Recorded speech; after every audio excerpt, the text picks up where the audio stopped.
Water, dat is iets waar heel veel kindjes in de wereld tussen de 5 à 10 kilometer moeten stappen. Vaak zijn dat meisjes die dat moeten dragen.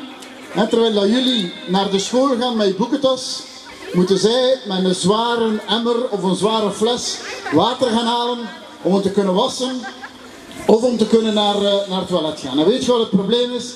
Dat heel veel van dat water is niet proper.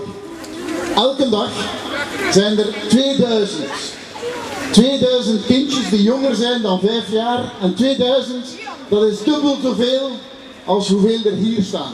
En jullie zijn nu met ongeveer 800-900 denk ik. 2000 is dubbel zoveel. Elke dag zijn er 2000 kindjes die overlijden omdat ze water gebruiken dat vuil is.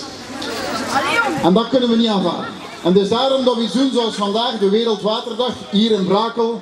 Maar ook in de rest van België, in Brussel is er ook een zeer grote manifestatie. Om duidelijk te maken dat we daar dingen moeten tegen doen.